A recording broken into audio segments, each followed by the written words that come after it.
कंबोपुरा सरपंच हत्याकांड में 3 आरोपियों के खिलाफ गैर जमानती वारंट जारी। पंचकुला जिला अदालत ने ओपी जैन और जिलेराम शर्मा की बढ़ाई मुश्किलें। जेबीटी भर्ती मामले में ओम प्रकाश चौटाला समेत 55 दोषियों की जमानत पर सुनवाई। फास्ट ट्रैक कोर्ट में अगली तारीख 2 सितंबर।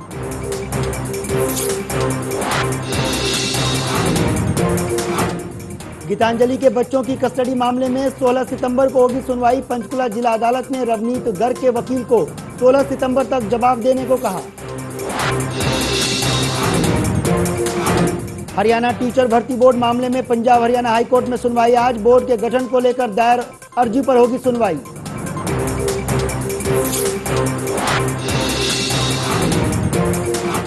यमुनानगर में अवैध रूप से लाल बत्ती लगाकर घूम रहे पूर्व विधायक का कटा चालान। मीडिया की दखलंदाजी के बाद विधायक साहब को उतरवानी पड़ी अपनी लाल बत्ती। यमुनानगर में चाइल्ड प्रोटेक्शन ऑफिसर ने छापा मारकर नाबालिग लड़की को कराया मुक्त। मकान मालकिन पर नाबालिग से काम करवाने और मारपीट करने का आरोप। और पोस्टमार्टम के बाद जींद पहुंचा लड़की का शव। परिजनों ने अंतिम संस्कार से किया इनकार। शव रखकर किया धरना प्रदर्शन।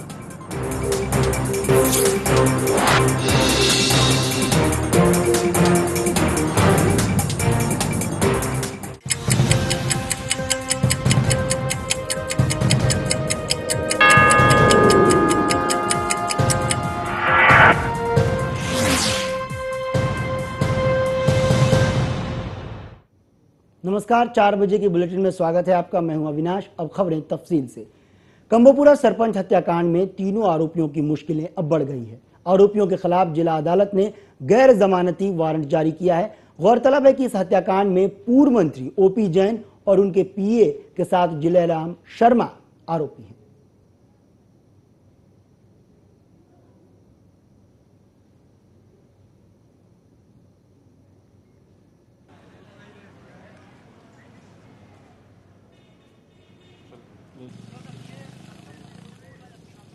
और अब आइए आपको सुनवाते हैं कि ओपी जैन के वकील ने क्या कुछ कहा है इस पूरे मामले पर। ओपी जैन और जिलेराम शर्मा जी के और एक उनके पीए राजेंद्र कुमार के सम्मन इशू किए थे जज साहब ने, बट वो सर्विस तो हो नहीं पाई थी। इस डेट पे उन्होंने सम्मन वापस कर दिए हैं अनसर्व्ड कहकर, बट कोर्ट ने ये कहकर उनको नॉन अवेलेबल वारंट कर दिया कि भी उन तीनों को नॉलेज है कि भी उनका केस पेंडिंग है और सम्मन इशू हुए थे। तो इस कंटेंशन को सामने रखते हुए जज साहब ने उनके नॉन अवेलेबल वारंट इशू कर दिए। किस किस के नाम? ओपी जैन जी के, जिलेराम शर्मा जी के और राजेंद्र कुमार जी। कोर्ट में पेश करेगी। इस बीच एंटिसिपेटरी बेल के लिए वो मूव करेंगे। उधर जेबीटी घोटाला मामले में दिल्ली हाईकोर्ट ने ओम प्रकाश चौटाला समेत 55 दोषियों की जमानत पर सुनवाई फास्ट ट्रैक कोर्ट में ट्रांसफर कर दिया है। मामले की अगली सुनवाई अब 2 सितंबर को होगी। जेबीटी घोटाला मामले में ओम प्रकाश चौटाला की ओर से वकील राम जेठमलानी ने अपना पक्ष रखा। कोर्ट ने यह निर्देश दिए कि सुनवाई सोमवार से गुरुवार तक लगातार चलेगी। साथ ही कोर्ट ने यह भी आदेश दिए कि पहले सभी दोषियों के वकील अपना पक्ष रखेंगे और उसके बाद ही सीबीआई अपना पक्ष रखेगी।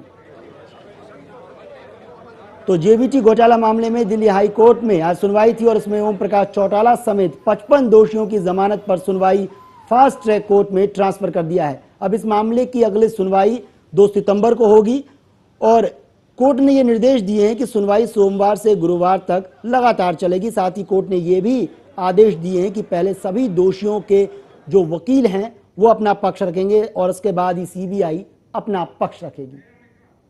और इस खबर पर और ज्यादा जानकारी के लिए रुक करेंगे हमारे संवाददाता हरेराम मिश्रा का। हरेराम, आपसे जानना चाहेंगे कोर्ट में आज सुनवाई के दौरान क्या कुछ खास रहा? अविनाश साहब को बता दें कि आज कोर्ट में ओम प्रकाश चौटाला के मामले को लेकर के राम जेठमलानी उनका पक्ष रखने ने रखा और आज तकरीबन 3 दिनों तक उन्होंने ओम प्रकाश चौटाला के मामले को लेकर के कोर्ट के सामने अपनी बात रखी है। तो आज उन्होंने पूरी बहस को खत्म किया है और उन्होंने ये बात साफ किया है कि किसी भी तरह से ओम प्रकाश चौटाला जेबीटी मामले में संलिप्त नहीं है और उनके ऊपर किसी गवाह ने भी उनका नाम नहीं लिया इस मामले में। उन्होंने सीधा सीधा आरोप इस मामले का संजीव कुमार पर लगाया है कि संजीव कुमार का ओम प्रकाश चौटाला से मतभेद भेद होने के कारण उन्होंने गलत तरह से लिस्ट तैयार करवाई और उसका सारा इल्जाम ओम प्रकाश चौटाला के ऊपर मढ़ दिया है। जी। साथ ही उन्होंने ये भी कहा कि जो लिस्ट तैयार की गई थी, असली जो लिस्ट थी वो जिले स्तर की कमेटियों ने तैयार की थी और उन्होंने सेक्रेटरी को भेजा था जो कि खुद संजीव कुमार थे। उन्होंने उन लिस्ट के साथ जो है छेड़छाड़ की है। इस वजह से उन्होंने पूरी तरीके से जोरदार ढंग से राम जेठमलानी ने सिद्धार्थ मृदुल जो इस मामले में न्यायमूर्ति हैं उनके सामने ओम प्रकाश चौटाला की पैरवी की है। जी, यकीनन राम जेठमलानी एक वरिष्ठ वकील हैं, उनके पास एक लंबी चौड़ी एक्सपीरियंस रही इन तमाम मामलों को लेकर। ऐसे में आगे का क्या कुछ रह सकता है हरेराम मिश्रा, क्योंकि आपने पूरी इस कार्रवाई को देखा और सुना है? देखिए अविनाश, आपको पूरा बता दें कि ये एक मामला तकरीबन फास्ट ट्रैक कोर्ट की तरह कोर्ट ले रही है हाई कोर्ट, और सोमवार से लेकर के गुरुवार तक इस मामले की सुनवाई लगातार हो रही है। तकरीबन 55 आरोपी हैं। हर आरोपी अपने पक्ष को उनका वकील कोर्ट के सामने कहता है। तो अब ये समझा जा सकता है कि ये सभी प्रक्रिया जब पूरी हो जाएगी तो सीबीआई अपना रुख स्पष्ट करेगी कि जो आरोपियों ने इस मामले में, जो आरोपी हैं, उन्होंने जो बात कोर्ट के सामने रखी है उसको किस तरीके से सीबीआई काउंटर करती है। इसी आधार पर कोर्ट अपना अगला रुख अख्तियार करेगी इस मामले पर। जी, यानी एक तरह से लंबी कार्रवाई चलेगी इस पूरे मामले की बात करें तो? काफी लंबी पहले से चल रही है और उम्मीद भी है कि काफी लंबी कार्रवाई आगे भी चलेगी। जी, चलिए हरे राम, फिलहाल इन तमाम जानकारी के लिए आपका शुक्रिया।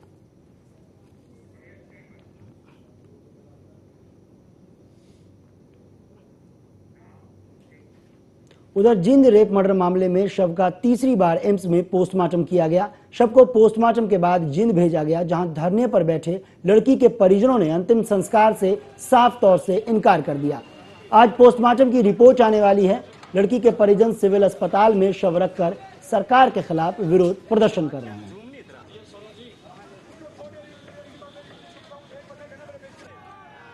तो रविवार से यह मामला लगातार एक के बाद एक सुर्खियों में रहा है। लगातार इस मामले पर अलग अलग विवाद भी हुआ है। परिजनों ने मांग की थी कि शव का पोस्टमार्टम एम्स हॉस्पिटल में करवाया जाए। इससे पहले रोहतक के पीजीआई हॉस्पिटल में 2 बार पोस्टमार्टम करवाया जा चुका था, लेकिन उसके बावजूद भी परिजन संतुष्ट नजर नहीं आ रहे थे। और अब जब तीसरी बार एम्स हॉस्पिटल में इस लड़की का पोस्टमार्टम कराया गया, उसके बाद जब परिजनों को शव सौंपा गया तो परिजनों की ये मांग है कि जब तक पोस्टमार्टम की रिपोर्ट नहीं आ जाती एम्स की तरफ से, तब तक वो अंतिम संस्कार नहीं करेंगे। साथ ही जब तक इलाके के डीएसपी को सस्पेंड नहीं किया जाता, तब तक वो लगातार लड़की का जो शव है उसका अंतिम संस्कार नहीं करेंगे। और इस खबर पर और ज्यादा जानकारी के लिए रुख करेंगे हमारे संवाददाता रमेश सिंगरोहा का। रमेश, क्या कुछ है अपडेट? क्या एम्स की तरफ से जो पोस्टमार्टम रिपोर्ट है वो परिजनों को मिल गई है?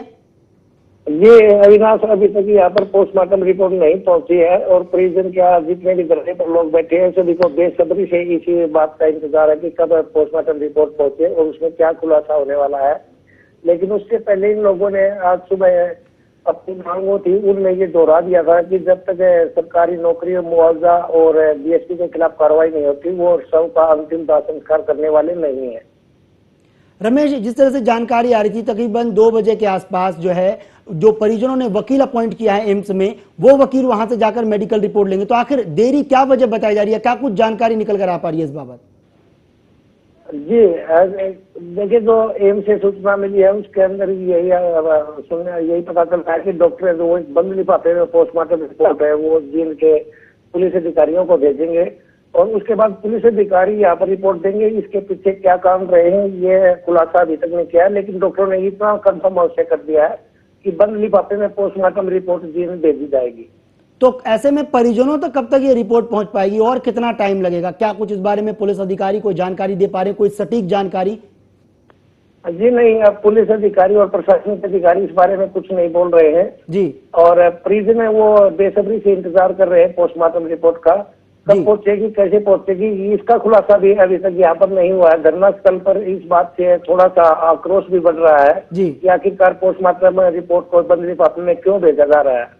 जी, तो अधिकारी इस बारे में कुछ भी बोलने से गुरेज कर रहे हैं। साथ ही वहां के यदि हालात की बात करें तो क्या कुछ रहा पूरे दिन का माहौल और इस वक्त क्या ताजा हालात हैं जिनकी यदि बात करें जहां पर ये लोग प्रदर्शन पर बैठे हैं?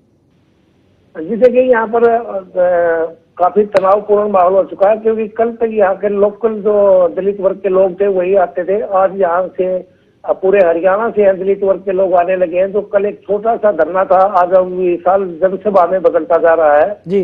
और आती भीड़ को देखकर जो पीड़ित पक्ष है उसके भी कुछ हौसले बढ़ रहे हैं और यहाँ पर आक्रामक भाषणबाजी शुरू हो चुकी है, जिसके कारण सरकार के लिए गंभीर चुनौती बनता दिखाई दे रहा है ये सारा मामला।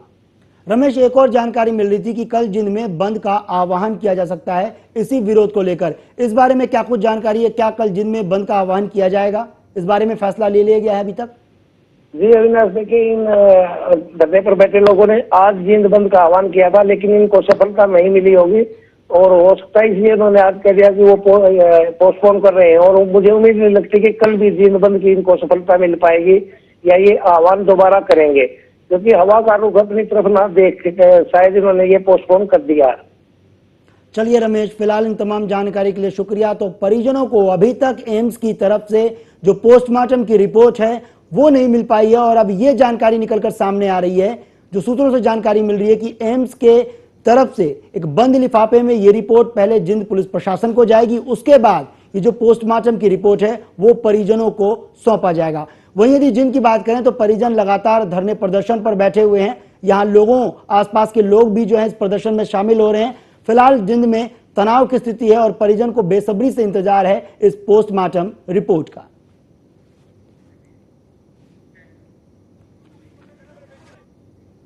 उधर हरियाणा टीचर भर्ती बोर्ड के गठन को लेकर दायर की गई जनहित याचिका पर आज पंजाब एंड हरियाणा हाईकोर्ट में सुनवाई होनी है। याचिकाकर्ता विजय बंसल की ओर से डाली गई याचिका में कहा गया था कि बोर्ड के चेयरमैन नंदलाल पुनिया मुख्यमंत्री भूपेंद्र सिंह हुड्डा के करीबी हैं और बोर्ड के सदस्यों की नियुक्ति नियमों को ताक पर रखकर की गई है। गौरतलब है कि याचिका पर 12 अप्रैल को हुई पहली सुनवाई के बाद पंजाब एंड हरियाणा हाईकोर्ट ने बोर्ड की ओर से की गई टीचरों की भर्ती के नतीजों पर रोक लगा दी थी।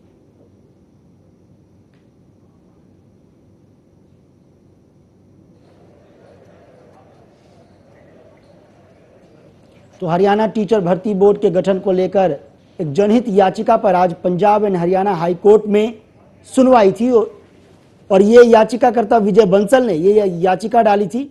इसमें आरोप लगाया गया था कि बोर्ड के चेयरमैन नंदलाल पुनिया मुख्यमंत्री भूपेंद्र सिंह हुड्डा के करीबी हैं, साथ ही बोर्ड के सदस्यों की नियुक्ति तमाम नियम कानूनों को ताक पर रखकर की गई है।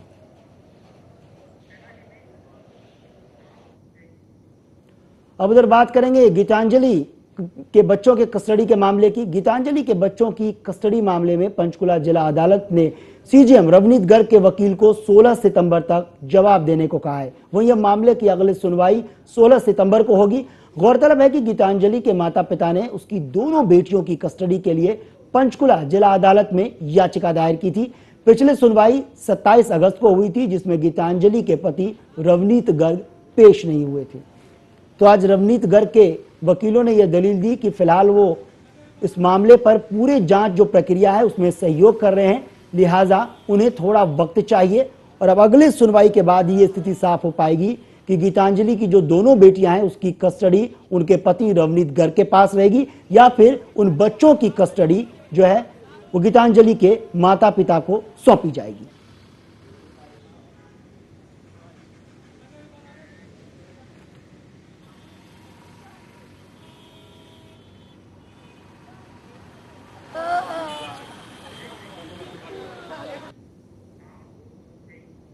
और यहां बुलेटिन में रुक रहे हैं छोटे से ब्रेक के लिए, फौरन हाजिर होते हैं।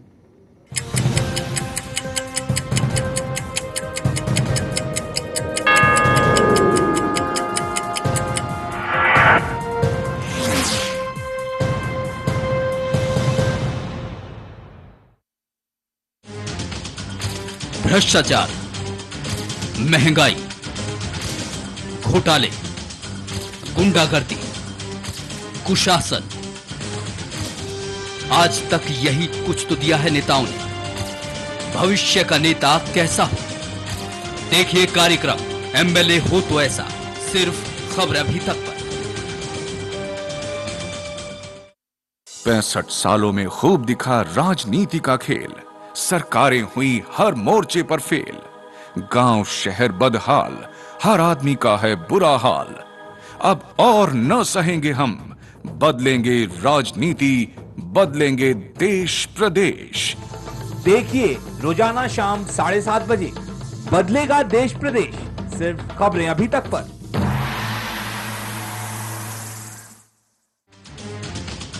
भावी नेताओं की होगी समीक्षा। बताना होगा कैसे करेंगे विकास, जनता की समस्याओं का समाधान। फिर होगा जूरी से सामना, विजेता को जनता भी कहेगी एमएलए हो तो ऐसा। देखिए कार्यक्रम एमएलए हो तो ऐसा, सिर्फ खबर अभी तक पर। एक थन में दूध कम आना, छितरे आना, अचानक थन का रुक जाना, गांठ, बत्ती, सोजिश आदि रोगों को दूर करने के लिए हरियाणा सरकार के आयुष विभाग द्वारा प्रमाणित फॉर्मूले पर आधारित थन सेफ का ही प्रयोग करें।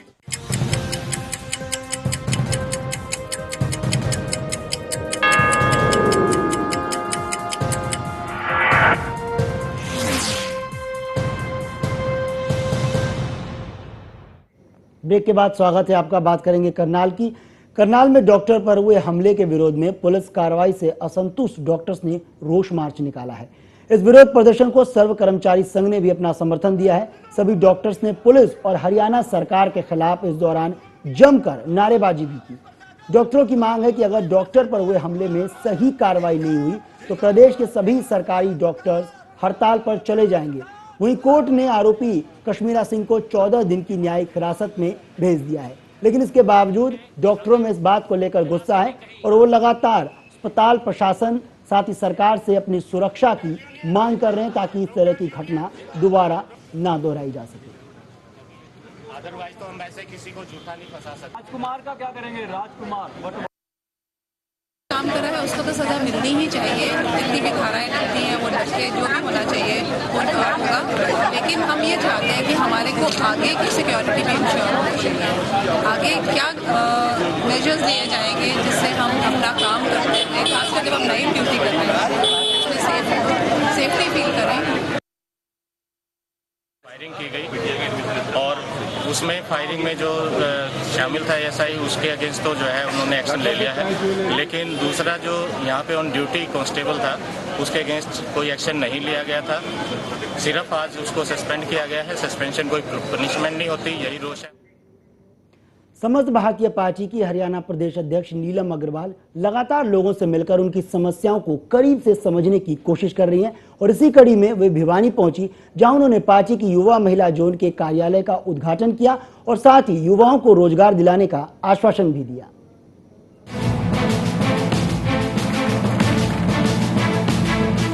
समस्त भारतीय पार्टी के बढ़ते कदम अब भिवानी में भी पहुंच चुके हैं।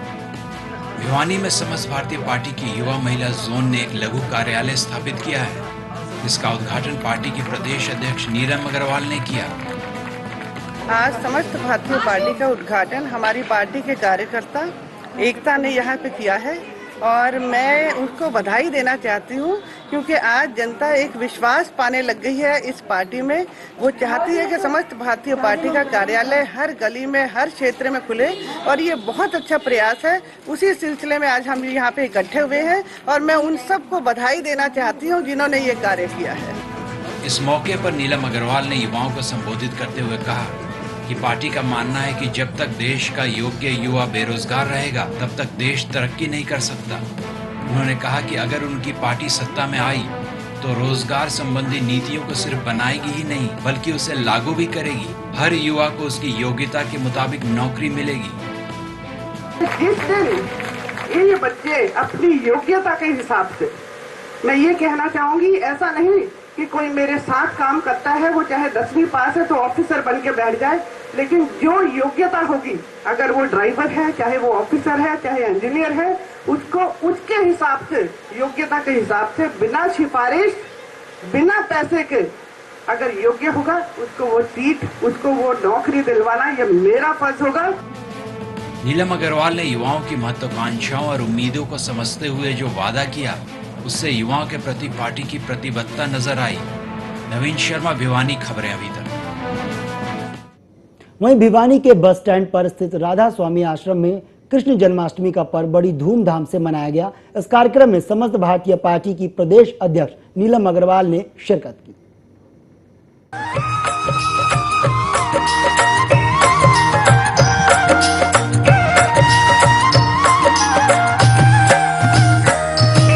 श्री कृष्ण गोविंद हरे मुरारी, हे नाथ नारायण वासुदेवा।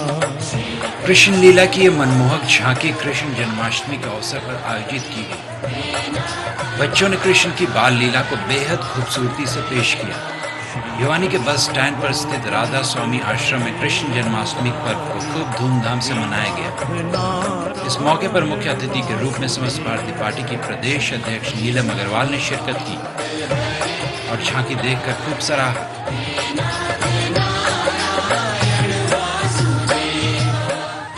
आज जन्माष्टमी का पर्व है। मैं पूरे भिवानी को या पूरे प्रदेश को इसकी मैं शुभकामनाएं देना चाहती हूँ और भगवान से ये प्रार्थना करती हूँ कि वो इस धरती पे दोबारा जन्म ले और यहाँ पे जो कष्ट आज पैदा हो गए हैं, जो आज दुख पैदा हो गए हैं, उन्हें दूर करें। हम ये त्योहार इसी तरह से हंसी खुशी से मनाते रहें। ये हमारी भारतीय संस्कृति है और इसको जगाए रखना हम सब का धर्म है। मैं पूरे प्रदेश को जन्माष्टमी की शुभकामनाएं देती हूँ।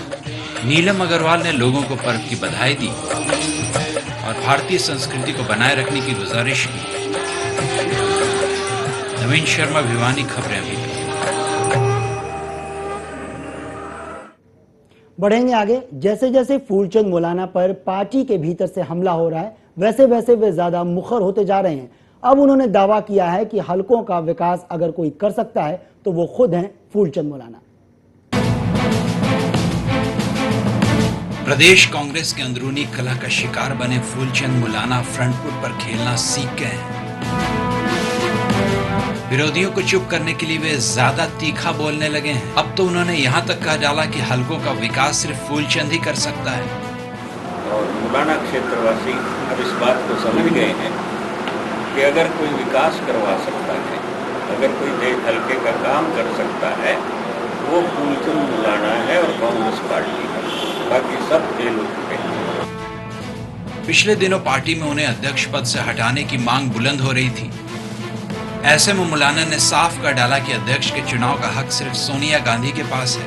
जहाँ तक अध्यक्ष का सवाल है, सोनिया जी पे छोड़ा हुआ है।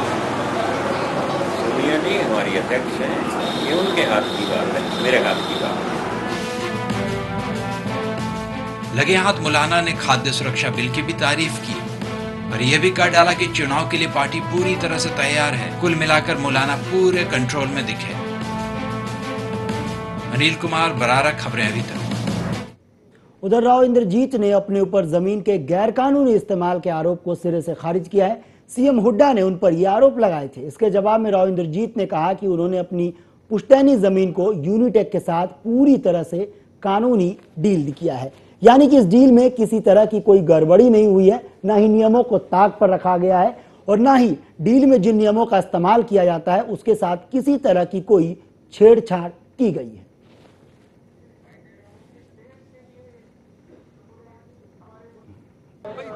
ये मुख्यमंत्री जी ने जो कहा है मैंने तो देखा नहीं, लेकिन मैंने अपनी तरफ से स्पष्टीकरण दे दिया है कि मेरे पास दादालाई जमीन है। मेरा गांव रेजिडेंशियल जोन के अंदर आ गया। जब मेरा गांव रेजिडेंशियल जोन में आ गया तो मेरी ज़मीन भी उसके अंदर रेजिडेंशियल जोन के अंदर दादालाई आ गई। मेरे पास उसके उपरांत दो विकल्प बनते हैं। उसमें खेती तो होएगी नहीं, क्योंकि एग्रीकल्चर के लिए इस्तेमाल नहीं करना, उसको तो रेजिडेंशियल के लिए करना है। तो या तो मैं उसको किसी आदमी के साथ, किसी कंपनी के साथ, जैसे और किसान कर रहे हैं, कोलैबोरेशन कर लूं, या इंतजार इस तौर का करूं कि कब सरकार इसको एक्वायर कर ले।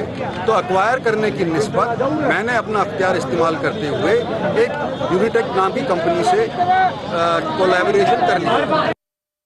उधर कांग्रेस सांसद दीपेंद्र सिंह हुड्डा ने झज्जर में बिजली वितरण की नई पिलर बॉक्स प्रणाली का शुभारंभ 3 गांवों में किया। इसकी सुविधा विरोहड़, खाचरौली और कालियावास में किया गया। दीपेंद्र ने कहा कि उन्हें उम्मीद है कि इस योजना के अंतर्गत साल के अंत तक प्रदेश के करीब 1000 गांवों में 22 से 24 घंटे बिजली लगातार उपलब्ध होगी। वहीं मौके पर मौजूद शिक्षा मंत्री गीता भुक्कल ने दीपेंद्र हुड्डा की हां में हां मिलाते हुए पार्टी का जमकर बखान किया।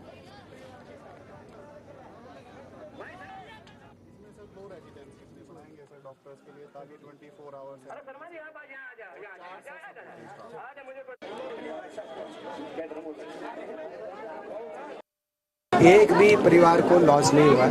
ये मैं समझता हूँ कि उन लोगों का ने ये बात रखी थी जिनको इस स्कीम की ज्ञान नहीं थी, या जो इस स्कीम से जिनको खासी तकलीफ थी कि भाई कांग्रेस ऐसी स्कीम लाने जा रही है। तो ये कांग्रेस की एक सोच है कि विकास सबके लिए हो। उधर मुख्यमंत्री के ओएसडी डॉक्टर केवी सिंह ने कहा कि हरियाणा में पत्रकारों से सीधी बात की जाए और उनसे बाकायदा फीडबैक लिया जाए। पत्रकारों से बातचीत के दौरान सीएम पर लग रहे भेदभाव के आरोपों को भी पूरी तरह से उन्होंने गलत ठहराया। साथ ही कहा कि मुख्यमंत्री केवल रोहतक की ही नहीं बल्कि पूरे प्रदेश के बारे में सोचते हैं।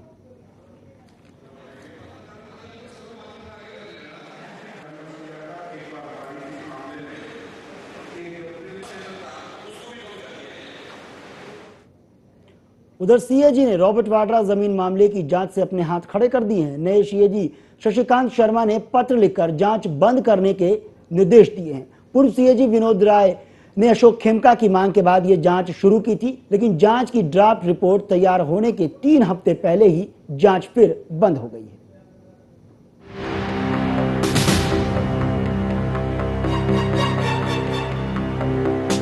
रॉबर्ट वाड्रा जमीन मामला एक बार फिर विवादों के घेरे में आ गया है। रॉबर्ट वाड्रा और डीएलएफ के बीच में हुए जमीन सौदे का ऑडिट कैग ने बीच में ही रोक लिया है और इस मामले में कहा है कि कैग अब आगे जांच नहीं करेगी। आईएएस अधिकारी अशोक खेमका के आरोपों के बाद इस मामले में घिरी हुड्डा सरकार को कैग के इस फैसले से काफी राहत मिली है। अशोक खेमका ने भी जांच की मांग की थी।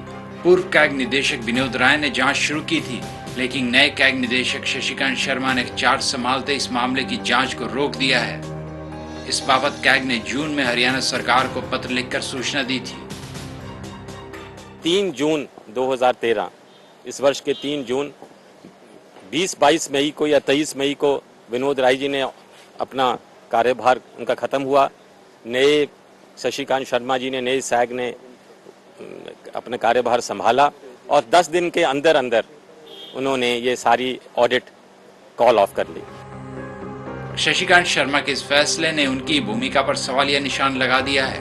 अशोक खेमका के वकील ने कहा है कि शशिकांत शर्मा ने इस ऑडिट जांच को रुकवाकर खुद को कैग के पद पर नियुक्त करने वाले अथॉरिटी और केंद्र सरकार का ऋण चुकाया है, क्योंकि उनके कैग निदेशक बनने के मात्र 10 दिन के भीतर ही इस ऑडिट को रोकने के निर्देश दे दिए गए। तो 2 महीने हो गए हैं, 3 जून का ऑर्डर है। मुझे बहुत खुशी होगी अगर नए सीएजी इमीडिएटली उस ऑर्डर को रिकॉल कर लें और ऑडिट इंक्वायरी स्टार्ट कर लें। जब तक ये नहीं होता तो मैं, जैसे मैंने कहा, इससे only reasonable and legitimate inference is कि जिस सरकार ने उन्होंने सीएजी बनाया है, कॉन्स्टिट्यूशनल पोजीशन दी है, उसकी मदद करने के लिए उन्होंने अपनी रेपुटेशन भी एक क्राइसिस में डाली। रॉबर्ट वाड्रा के जमीन सौदे को लेकर हरियाणा सरकार की काफी किरकिरी हो चुकी है और कैग की जांच से सरकार को और फजीहत होने का डर था, इसलिए कैग के इस फैसले से निश्चित ही हुड्डा सरकार को काफी राहत मिली होगी। और यहाँ रुकेंगे एक छोटे से ब्रेक के लिए, लेकिन जब ब्रेक के बाद वापस आएंगे तो आपको बताएंगे कि यमुनानगर में बल्लभगढ़ के पूर्व विधायक साहब किस तरह अपनी लाल बत्ती का इस्तेमाल अपनी कार में अवैध तरीके से कर रहे थे।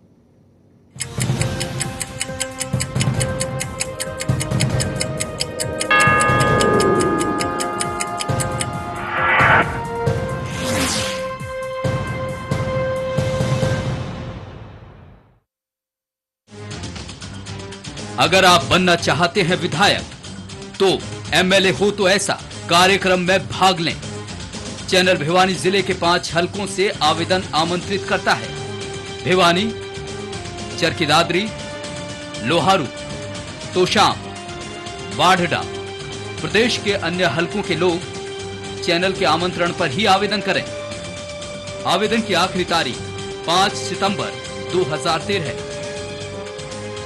आवेदन के लिए संपर्क करें info@khabraabhitak.com। हमारे फोन नंबर हैं 0124483380 0। मोबाइल नंबर है 08826899535। 65 सालों में खूब दिखा राजनीति का खेल, सरकारें हुई हर मोर्चे पर फेल, गांव शहर बदहाल, हर आदमी का है बुरा हाल। अब और न सहेंगे हम, बदलेंगे राजनीति, बदलेंगे देश प्रदेश। देखिए रोजाना शाम 7:30 बजे बदलेगा देश प्रदेश, सिर्फ खबरें अभी तक पर। फूल दिखाना तथा पाछा दिखाने वाले पशुओं के लिए फूल क्योर, ब्याने से पहले और ब्याने के बाद दोनों अवस्थाओं में गुणकारी। नाम देखकर ही खरीदें मिंजा वालों का फूल क्योर। देखिए एमएलए हो तो ऐसा 11 सितंबर से बुधवार से शनिवार रात 8 बजे लाइव।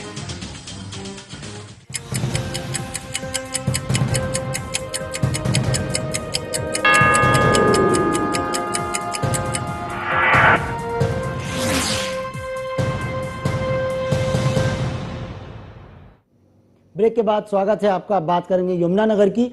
यमुनानगर में बल्लभगढ़ के पूर्व विधायक साहब अपनी कार पर लाल बत्ती लगाकर सरेआम घूम रहे थे, जो कि कानूनन वैध नहीं है, यानी यह पूरी तरह से अवैध है।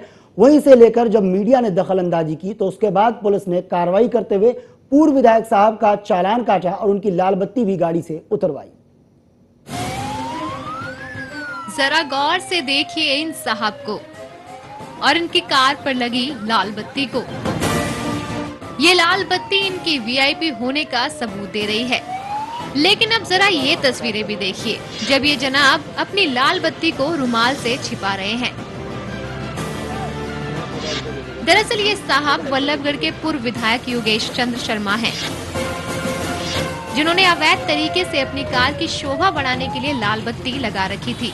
लेकिन जब मीडिया ने इनसे सवाल पूछा कि क्या ये बत्ती आपका ऑथराइज्ड है, तो देखिए कैसे इन्होंने पत्रकारों के साथ बदसलूकी की।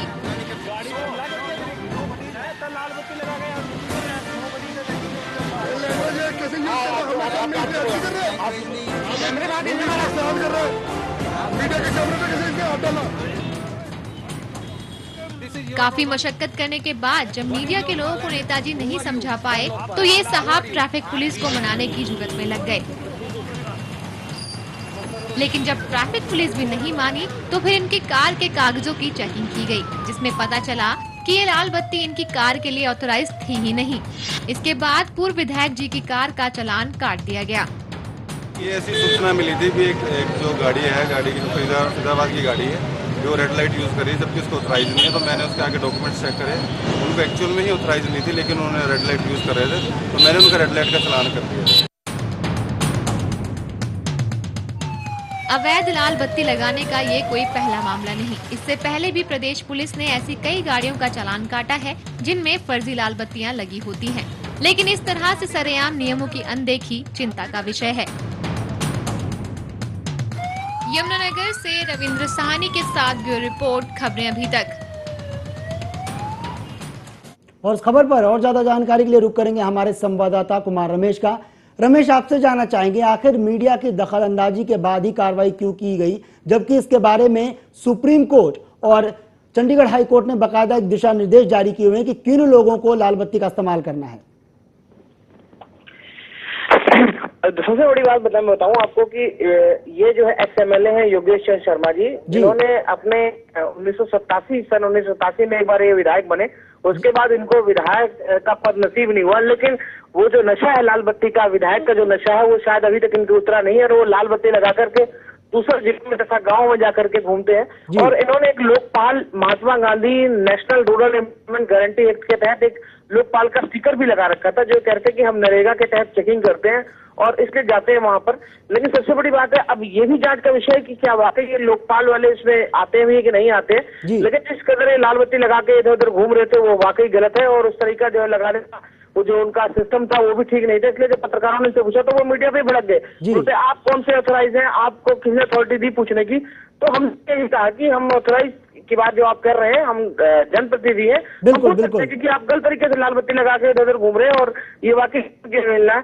तो फिर पुलिस भी वहां पहुंच गई और पुलिस ने उनका चालान तो काट दिया। अब बशर्ते ये है कि अगर उनको अब इन बातों से सीख आ गई हो तो शायद वो भविष्य में ना लगाए लाल बत्ती, ऐसी उम्मीद सभी कर रहे हैं।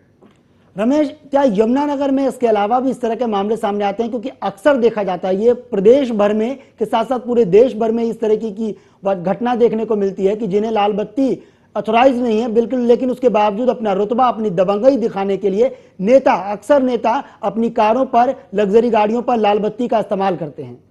बिल्कुल जी, मैं आपको बताऊं कि जब भी कोई चाहे सत्ताधारी एमएलए हो या सत्ताधारी एमएलए रह करके अब उसके पास सत्ता न रही हो, तो वो क्या करता है कि लाल बत्ती लगा करके घूमता है, क्योंकि लोगों को समझ ही नहीं है। कई जो बड़े अधिकारी, उनको तो पता है कि वाकई लाल बत्ती कौन लगा सकता है, क्योंकि ये ऑथोराइज तरीके से एक स्टिकर इशू होता है अपना सेक्रेटरीट से, चंडीगढ़ से, वहां से एक स्टिकर मिलता है, ट्रांसपोर्ट अथॉरिटी स्टिकर देती है, उसके बाद आप लाल बत्ती लगा सकते हैं। लेकिन कई लोग हैं जो अपने रुतबा दिखाने के लिए लाल बत्ती लगा के शहर में घूमते हैं और शहर में बजा के चलते हैं और लोगों को बिना फालतू की धौंस दिखाते रहते हैं। तो इस वाकई अगर लोगों में थोड़ी समझ आए तो लोग इसी की शिकायत करें तो इनसे दूर हो सकती है। लेकिन कई जिनको पद पहले मिल चुका है, अब उनके पास पद नहीं है, तो वो इस चीज को बर्दाश्त ही नहीं कर पाते और लाल बत्ती का नशा उनकी कदर इस कदर रहता है कि वो लाल बत्ती लगा के शहर में घूमते हैं और जबरदस्ती की दम्बगई दिखाते रहते हैं। रमेश, कहीं ना कहीं पुलिस प्रशासन की भी लापरवाही है कि जिन ट्रैफिक पुलिस कर्मियों की ये जिम्मेदारी बनती है कि इस तरह की गाड़ियों पर लगाम लगाएं, उनका चालान कटें, वो भी कहीं ना कहीं लापरवाही बरतते हैं, जिसके बाद इस तरह की घटना सामने आई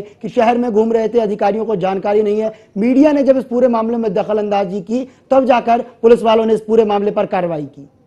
कि पुलिस जो है हर चौक पे लगभग खड़ी होती है, मोटरसाइकिलों को चालान करती है, सब कुछ है, पुलिस को जानकारी होती है, लेकिन पुलिस कभी दखल नहीं देती है। लेकिन जब उनको पता लगा कि मीडिया के लोगों ने इसको खींचा, तो मीडिया के दखल के बाद उन्होंने जो फिर सारी कार्रवाई शुरू करी और उसका चालान काटा। अगर पुलिस खुद ही सजग हो जाएगी इन मामलों में और पुलिस खुद ही पहचान करना शुरू कर देगी किसकी लाल बत्ती सही है, किसकी लाल बत्ती अवैध है, तो जाहिर तौर पर ऐसी घटनाएं सामने नहीं आएंगी। लेकिन मैं मानता हूँ कि सबसे बड़ी पुलिस की लापरवाही है। बाद मीडिया के जगाने के बाद पुलिस जागी और पुलिस ने चालान काटा है, तो उसमें सबसे पहले पुलिस को पहल दिखाने की जरूरत थी। पुलिस को खुद स्वयं जाके चालान काटना चाहिए था। और अगर आज भी हाईवे पर चेकिंग करें तो ऐसी बहुत सी लाल बत्ती गाड़ियां मिल जाएंगी जिनके पास ना तो कोई परमिशन है, ना कोई स्टिकर, कुछ है, वो केवल धुरंधर से लाल बत्ती लगा करके चलते रहते हैं, साथ में जाके चलते रहते हैं और लोगों पर नाजायज लाल बत्ती का धौंस दिखाते रहते हैं। चलिए कुमार रमेश, फिलहाल इन तमाम जानकारी के लिए आपका शुक्रिया। तो हालांकि इस पूर्व विधायक साहब की गाड़ी का चालान कटा, वो भी तब जब मीडिया के कैमरों में उनकी ये पूरी तस्वीरें कैद हो गई और उसके बाद पुलिस ने कार्रवाई की। यकीनन पुलिस प्रशासन की सरेआम लापरवाही, हाई कोर्ट के निर्देश हैं, सुप्रीम कोर्ट के निर्देश हैं, उसके बावजूद प्रदेश में लाल बत्ती का किस तरह से बेजा इस्तेमाल हो रहा है, कितनी लापरवाही बरती जा रही है, ये यमुनानगर की ये तस्वीर साफ तौर से बयां करती है।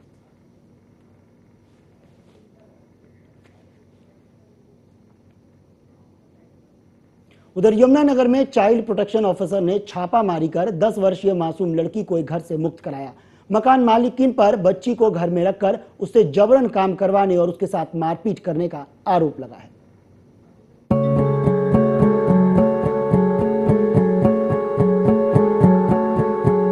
यमुनानगर की न्यू हमीदा कॉलोनी में बाल मजदूरी का मामला सामने आया है। सूचना मिलने पर child protection officer Richa Garg ने मामले की गुप्त रूप से जांच करवाई और बुधवार को देर रात अपनी टीम के साथ छापामार 10 साल की बच्ची को मुक्त कराया। बच्ची के शरीर के कई हिस्सों में चोट के निशान हैं। बच्ची ने बताया कि उसे घर का सारा काम करवाया जाता था और उसके साथ मारपीट की जाती थी। हमने एक सोशल इंक्वायरी कराई थी और फिर हम यहाँ पे आए हैं आज और इस बच्चे को हमने देखा यहाँ पे मौके पर। तो गेट इसी ने खोला था, हमारी टीम पूरी आई थी यहाँ पे और इसी बच्चे ने गेट खोला। फिर हमने इससे पूछताछ की क्योंकि हमें एकदम ही दिख गया था कि इसकी इतनी चोटें लगी हुई हैं और हम समझ गए थे कि यही बच्चा है। बच्चा यही कह रहा है कि वो घर का काम करता है और उसको मार पड़ती है। तो क्या बच्चा डरा और सहमा है? बिल्कुल, बहुत ज्यादा। घर की मालकिन नीलम से पुलिस और चाइल्ड प्रोटेक्शन ऑफिसर ने पूछताछ की, जिस पर महिला ने बताया कि लड़की को उसका पिता यहाँ छोड़ गया था। उन्होंने कहा कि जून महीने में उनका एक्सीडेंट हो गया था जिससे वे चल फिर नहीं सकती, इसलिए इस बच्ची को काम के लिए रखा गया था। इसके फादर छोड़कर गए थे और अब मैं अकेली हूँ, मेरी काम वालियाँ लगी हुई हैं। इस वक्त मेरी टांग टूटी हुई है, 24 मई को मेरा फ्रैक्चर हो गया था और ये सिर्फ पानी दे, चाय दे, ये काम करती है, छोटा बच्चा। तो ये वर्कर तो नहीं आपका? तो वर्कर नहीं है। नहीं। बच्ची से घर का सारा काम लिया जाता था और उससे मारपीट भी की जाती थी। उसके शरीर पर चोटों के निशान से साफ होता है कि उस पर किस कदर जुल्म ढाया जाता था। कानून के उल्लंघन के अलावा ये मामला इंसानी संवेदनशीलता पर भी सवाल खड़े करता है। यमुनानगर से कुमार रमेश, खबरें अभी तक। अब बात करेंगे गुड़गांव की। गुड़गांव में एक बार फिर से रिश्तों को शर्मसार करने वाली घटना सामने आई है, जहां पर एक लड़के पर आरोप है कि उसने अपनी ममेरी बहन के साथ बलात्कार किया। वारदात को अंजाम देने के लिए युवक ने अपने दोस्त को भी इसमें शामिल किया और अपनी ही बहन के साथ बलात्कार करने के बाद बड़ी बेरहमी से उसकी गला घोंटकर हत्या कर दी। फिर शव को फाजिलपुर के पास एक खाली पड़े प्लॉट में फेंक कर फरार हो गए। पुलिस ने बच्ची के शव का पोस्टमार्टम करवाने के बाद परिजनों को सौंप दिया है। इस मामले में दोनों आरोपियों को गिरफ्तार कर लिया गया है।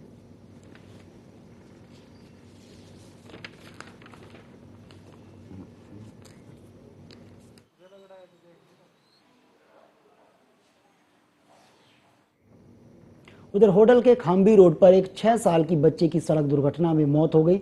बताया जा रहा है कि खाम्बी रोड पर मोनू और देव दोनों एक साइकिल पर घर की तरफ होडल आ रहे थे, तभी पीछे से आ रहे एक डंपर ने जोरदार टक्कर मार दी, जिससे देव की मौके पर ही मौत हो गई। वहीं डंपर चालक मौके से फरार हो गया।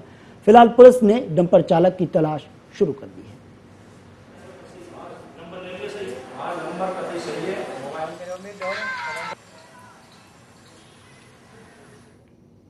उधर यमुनानगर के रामनगर कॉलोनी में एक 6 साल के मासूम की गड्ढे में गिरकर मौत हो गई। दरअसल ये बच्चा खेल रहा था, तभी खेलते खेलते अचानक गहरे गड्ढे में जा गिरा, जिसमें पहले से पानी भरा हुआ था और इस दौरान इस गड्ढे में डूबने से उसकी मौके पर ही मौत हो गई। बताया जा रहा है कि यह गड्ढा अवैध तरीके से खोदा गया था। लिहाजा बच्चे के परिजनों ने इस पर कड़ी कार्रवाई की मांग की है। वहीं पुलिस ने कहा है कि वह इस पूरे मामले पर कड़ी कार्रवाई करेगी। हमने कुछ नहीं करना।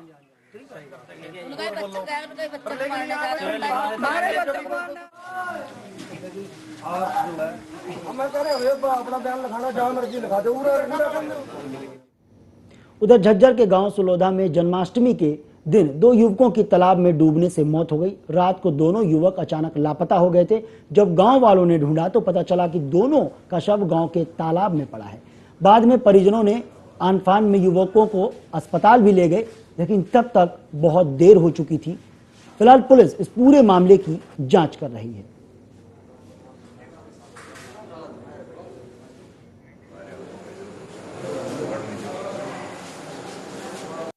ये 12-13 साल के हैं, जोड़ में नहाते समय डूब गए हैं, तो ये सूचना पाकर हॉस्पिटल पहुंचे, तफ्तीश की जा रही इसकी। उधर पुंडरी के गांव सिकंदर खेड़ी में 12 साल के कर्ण की हत्या हुई थी, जिसका शव खेत में मिला था। वहीं पुलिस इस मामले में पिछले 15 दिनों से जांच में जुटी है, लेकिन अपराधियों का अभी तक कोई पता नहीं चल पाया है, जिससे लेकर गांव वालों में नाराजगी है। गांव में लगातार इस बात को सवाल उठ रहे हैं कि जिस मामले की जांच करते हुए पुलिस को 15 दिन हो गए, उसमें अभी तक पुलिस के हाथ आखिर कुछ भी क्यों नहीं लगा है।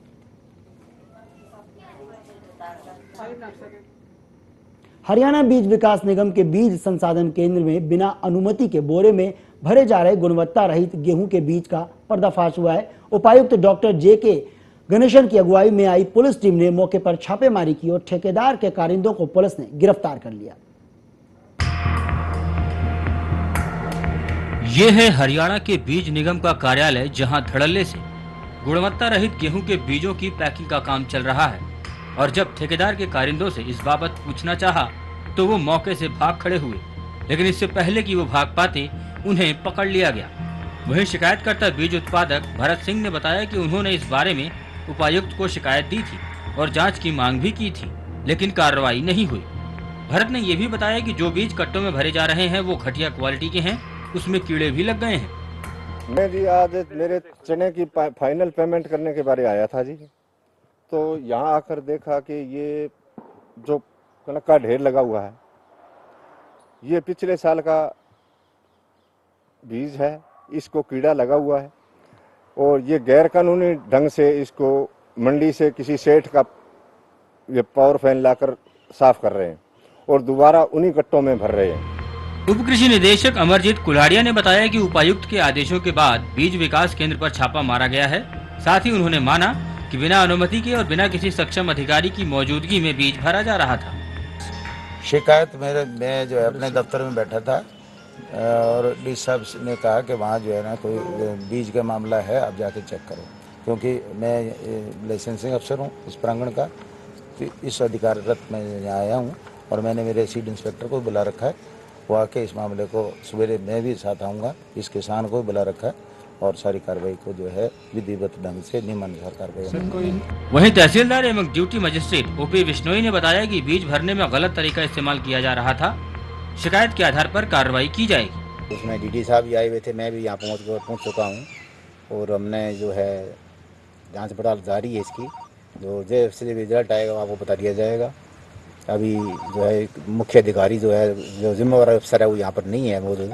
वो सुबह उनको बुलाया गया है, उनकी देखरेख में सारा रिकॉर्ड चेक किया जाएगा और रिकॉर्ड चेक करके बाद में देखा जाएगा कि ये सीड सही तरीके से भरा जा रहा था या नहीं भरा जा रहा। सभी आला अधिकारी जांच की बात कर रहे हैं, लेकिन कब और कितनी जल्दी जांच की रिपोर्ट आती है और आरोपी पकड़े जाते हैं, ये कहना फिलहाल मुश्किल है। सिरसा से ऋषि पांडे, खबरें अभी तक।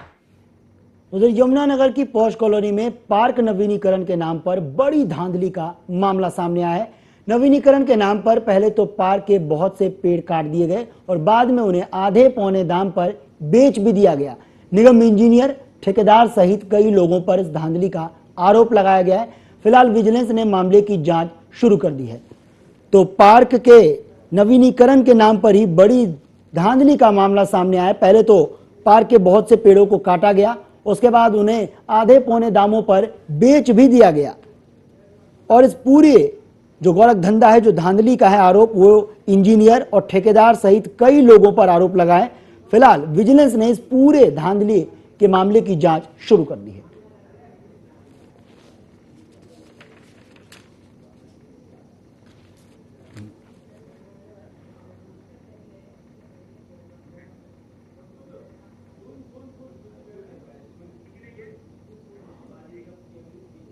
वहीं यमुनानगर में डेंगू के मरीज लगातार बढ़ते जा रहे हैं। वहीं शहर के अस्पताल में फैली गंदगी पर भी कोई ध्यान नहीं दे रहा। अस्पताल में लगे कूलर में डेंगू के लार्वा पैदा हो रहे हैं, जिससे मरीजों की संख्या में लगातार बढ़ोतरी हो रही है।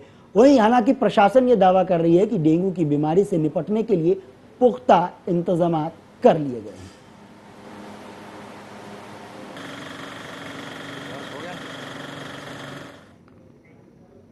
यमुनानगर के जगाधरी के गांव अमादलपुर में दूषित पानी पीने से करीब 1 दर्जन से अधिक लोग डायरिया का शिकार हो गए, जिन्हें शहर के ट्रॉमा सेंटर में भर्ती कराया गया है, जहां मरीजों की हालत बेहद नाजुक बनी हुई है। वहीं मामला इतना गंभीर होने के बावजूद अभी तक गांव में मेडिकल टीम नहीं पहुंची है। ग्रामीण लोकल डॉक्टरों से जैसे तैसे अपना इलाज करवा रहे हैं।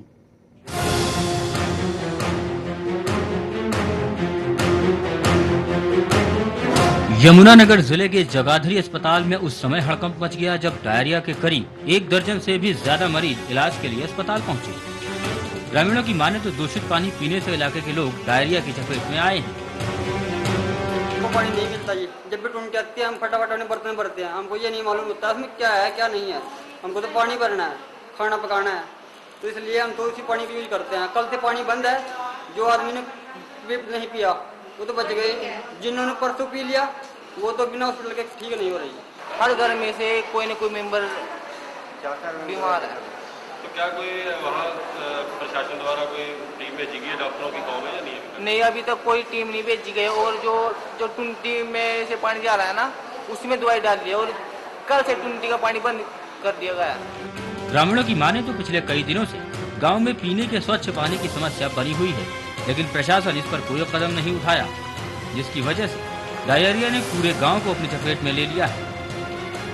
हॉस्पिटल में भी गए हैं, होंगे 10-12 तो 2 तुम्हारे एक दूसरे हॉस्पिटल में भी भर्ती हो रही थी। तो क्या इलाज में कोई दिक्कत आ रही है यहाँ जी? नहीं, बस अब यार तो ऐसे ही पड़े, देखो आपके सामने कैसे पड़े हैं और जाते हैं तो कहते हैं चलो हमारे। वहीं मरीजों का इलाज कर रहे डॉक्टर भी मान रहे हैं ये सब दूषित पानी की वजह से ही हुआ है। ज्यादातर बच्चे जो हैं माजिलपुर गांव के हैं। तो क्या क्या प्रॉब्लम आ रही है भाई? ये ज्यादातर उल्टी दस्त से आए हैं और संभवतः जो कारण है वो है कि प्रदूषित पानी पिया है इन्होंने और उसमें जो सबसे कॉमनेस्ट कारण माना जाता है वो माना जाता है कि सीवरेज का पानी और पीने का पानी कहीं आपस में उनकी पाइपें शायद हो सकता है मिल गई हों और उससे उधर लीक चली गई। इधर स्वास्थ्य विभाग भी इतने गंभीर मामले से बेखबर है, तभी तो उसकी डॉक्टरों की टीम अभी तक गांव में नहीं पहुंची। शायद उन्हें अभी मरीजों की संख्या बढ़ने का इंतजार है। यमुनानगर से रमेश सिंह रोहा, खबरें अभी तक।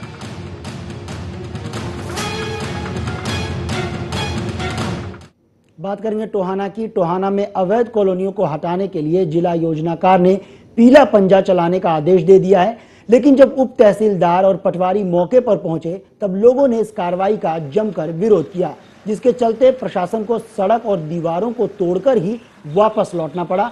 लोगों का कहना है कि सारे मकानों का नक्शा पास है और वो पूरी तरह से वैध निर्माण है।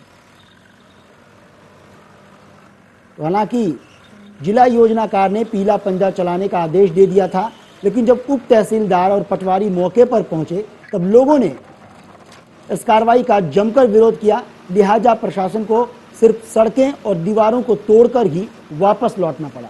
लोगों का कहना है कि तमाम जो मकान बनाए गए हैं उनके नक्शे पूरी तरह से पास हैं, लिहाजा ये जो मकान है ये पूरी तरह से वैध है।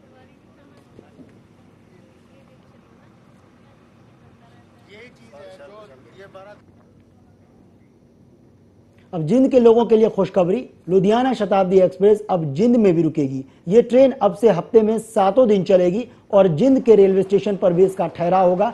पिछले कुछ दिनों से लोगों की यह लगातार मांग थी कि इस शताब्दी एक्सप्रेस का जिंद स्टेशन पर भी ठहराव दिया जाए, लिहाजा अब ये मांग पूरी हो गई है और अब जिंद में भी लुधियाना शताब्दी एक्सप्रेस रुकेगी और ये ट्रेन हफ्ते में 7 दिन चलेगी, यानी रोजाना लोगों को ये ट्रेन की सुविधा मिल पाएगी।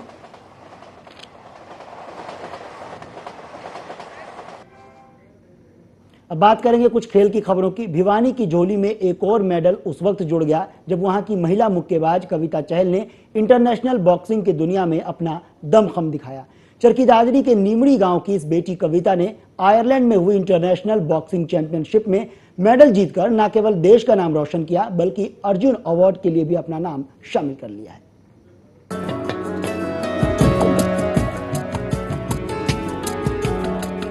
दादरी के निमाड़ी गांव में इस छोटे से घर को देखिए। घर भले ही छोटा दिखे, लेकिन इस घर में पैदा हुई बेटी ने इतने बड़े काम किए कि जिसके ऊपर पूरे देश को नाज है। जी हां, हम बात कर रहे हैं बॉक्सर कविता चहल की। दादरी की इस बेटी ने न केवल देश में बल्कि विदेश में भी प्रदेश का नाम रोशन किया है, जिसकी गवाही कविता के मेडल देते हैं। साथ ही अर्जुन अवार्ड हासिल करने वाली प्रदेश की पहली महिला होगी। जब आपकी बेटी को अर्जुन अवार्ड मिला बॉक्सिंग में, आपको कैसा लग रहा है? खुशी हुई। किसकी प्रेरणा से उन्होंने? इसका पापा जो खुद खेले, फिर इसने अपनी बच्ची काटी चला इसे टाइम से डाल खाना पीना बढ़िया दिया सारा। वही मतलब खेता में काम करे, हरा पानी वाला कामयाब। कविता के भाई भी एक राष्ट्रीय स्तर के मुक्केबाज हैं। कविता के भाई की माने तो कविता ने इस मुकाम पर पहुंचने के लिए कड़ी मेहनत और तपस्या की है। जैसे आप खुद भी बॉक्सिंग के खिलाड़ी हैं, तो आपको तो पता है कितनी मुश्किलों से गुजरना पड़ता है इस मुकाम तक पहुंचने के लिए, तो उसके बारे में आपका क्या कहना है? उन्होंने दिन रात प्रैक्टिस की थी और खाना पीना अच्छा लिया। बस ये हमारी तो यही कामना है कि वो आगे तक और पहुंचे। कविता की उपलब्धियां ही काबिले तारीफ हैं, पर इंतजार उस पल का है जब वे राष्ट्रपति से अर्जुन अवार्ड हासिल करेगी और ऐसा करने वाली प्रदेश की पहली महिला होने का गौरव हासिल करेगी। चरखी दादरी से देवेंद्र सांगवान, खबरें अभी तक। कल कृष्ण जन्माष्टमी के मौके पर हिसार के गुरु जंभेश्वर मंदिर में भव्य कार्यक्रम का आयोजन किया गया, जिसमें मुख्य अतिथि के रूप में हचका सुप्रीमो कुलदीप बिश्नोई ने शिरकत की। जहां उन्होंने कार्यक्रम का जमकर लुत्फ उठाया, लेकिन इस दौरान कुलदीप बिश्नोई अपने राजनीति रंग में भी पूरी तरह से नजर आए। मौका तो था एक धार्मिक महोत्सव का, लेकिन इस दौरान भी उन्होंने कांग्रेस पर आरोप लगाना नहीं भूले और उन्होंने कहा कि हरियाणा में जिस तरह से भ्रष्टाचार चरम पर है, उसे देखते हुए यकीनन जनता अब बदलाव चाहती है और यदि उनकी सरकार आएगी तो वो भ्रष्ट नेताओं को तिहाड़ जेल का रास्ता भी दिखाएंगे। स्वागत है 1100 रुपए शीशवा इनका स्वागत है। सुभाष सेठी सरपंच आदमपुर 1100 है। मेरा बेटा मेरे पास आकर कहता है कि बहुत गलत हुआ है, जितने दुख है। वहीं दिल्ली के द्वारका सेक्टर 10 में दिव्य ज्योति जागृति संस्थान ने भगवान श्री कृष्ण के सिद्धांतों, नीतियों और उनकी लीलाओं के रहस्यों को जनमानस तक पहुंचाने के लिए श्री कृष्ण जन्माष्टमी महोत्सव का आयोजन किया, जिसमें दिल्ली की मुख्यमंत्री शीला दीक्षित ने भी समारोह में शिरकत की। इस समारोह में करीब 1 लाख से ज्यादा श्रद्धालु पहुंचे और उन्होंने समारोह का लुत्फ उठाया। ये तस्वीरें देख रहे हैं आप, ये कल की तस्वीरें हैं जब कृष्ण जन्माष्टमी के मौके पर द्वारका सेक्टर 10 में एक भव्य समारोह का आयोजन किया गया, जिसमें दिल्ली की मुख्यमंत्री शीला दीक्षित ने भी शिरकत की।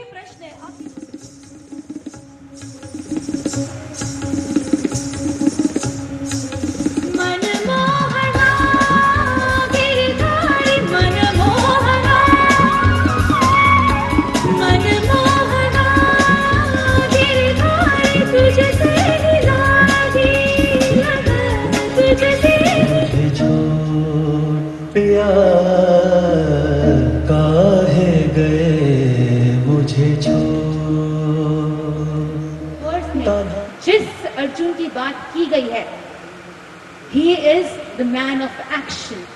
He is an awakened man. He is a successful personality.